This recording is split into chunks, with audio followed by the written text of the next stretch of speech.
Welcome back to Hey Kentucky. We are inching closer and closer to that June 23rd primary. So to talk more about the upcoming election, we have one of the Democratic candidates for Senator, Mike Broihier. Welcome back to the show, Mr. Broihier. Thanks for being here. It's great to be back. Thanks so much for having me again. All right, we're getting close.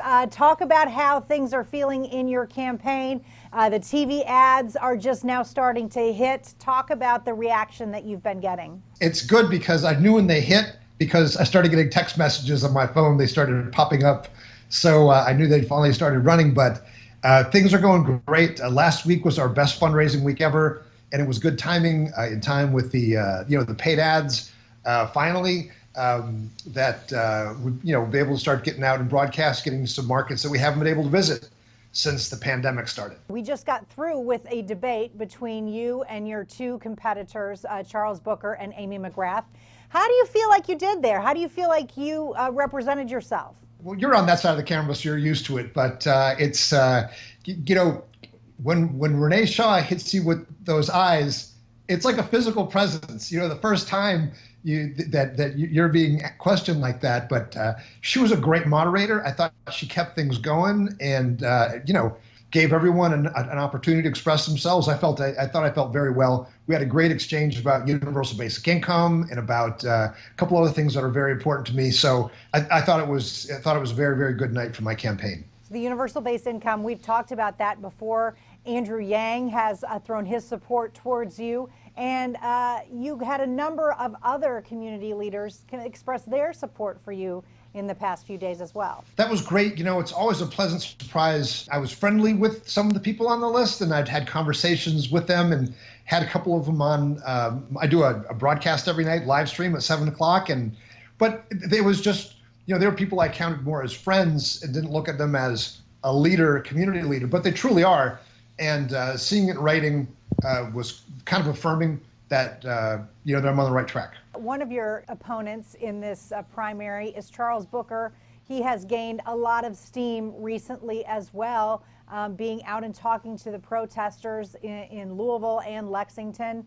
Are you feeling a lot of heat from his campaign? No, not at all. Not from his campaign. There's a lot of encouragement from people who support my campaign saying, oh, you need to get out there and do the same thing that he's doing. And I felt very uncomfortable doing it because it just seemed opportunistic to me. And but for every person who said, you need to get out there was another person who was saying you're doing the right thing. So, I went with my gut, which is don't inject myself into a conversation where people are speaking so eloquently for themselves. My wife and I were at a rally in Louisville last Sunday, and as I was standing in the crowd listening to the speakers, just letting it roar out of their hearts. And I was, the people who were speaking, it was their moment. It's their moment to shine. And just some guy running for office just didn't think it was my place. I'll march with them. I'll sing with them. I'll shout with them. But I'm not going to inject myself, particularly from the podium. With so much that has happened in Kentucky and the nation in the last few months, what do you think will be the single biggest reason people will vote? Well, actually, I'm gonna take two, if you don't mind. Sure. The first one was when I started my campaign.